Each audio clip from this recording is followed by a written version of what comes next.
د پیښور یونیورسټۍ فیکلټي ممبرز سټاف عمله د هغې بیان مې نه نظره تیر شو چې هغې وی چې زمونږ په یونیورسټۍ کې شدید مالی بحران دی، مونږ سره د تنخواګانو پیسې نه پوره کیږي،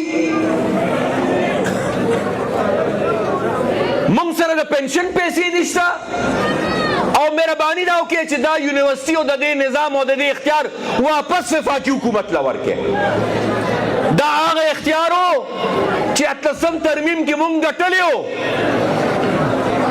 او دا هغه اختیار و چې کله دا ما وګټه نو د پښتونخوا په یو یونیورسټۍ کې ما د پیسو کمې نه پرېښې، ما د پښتونخوا د هر یونیورسټۍ د پیسو کمې پوره کړې دی.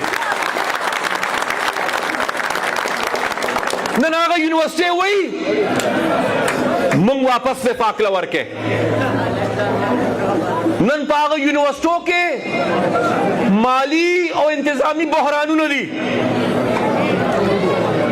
نن تاسو ته پته ده څه وخت مخکې په مردان کې د کالج سټوډنټان راوتي وو په احتجاج، او څه احتجاج کو وی چې کالجونه راله پرایویټایز کوي.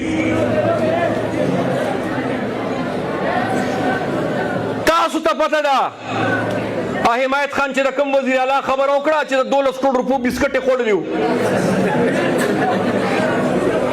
هغه خو د یونیورسټو په ځمکه شروع کړې وه، هغه وی ضرورت نشته د دې ځمکو، دا خرڅومه، پیسې مې پکار دي. بیا مې بل خبر د نظره تیر شو، وی ځای په ځای باندې چې کوم په دې پښتونخوا کې د یونیورسټو کیمپسز جوړ شوي دي، وی هغه بند دی. یعنی که چېرته په لره علاقه کې یو علاقې دپاره یو کیمپس جوړ شوي هغه به ورته بند کي.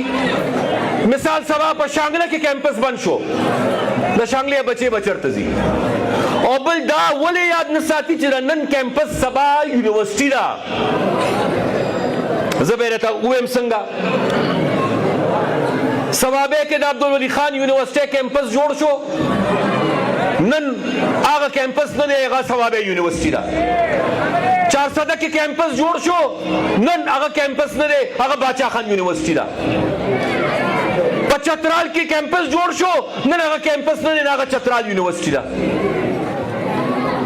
په بونیر کې کیمپس جوړ شو، نن هغه کیمپس نه دی، نن هغه بونیر یونیورسټي ده. او بیا وایي ضرورت نشته دی دومره یونیورسټو،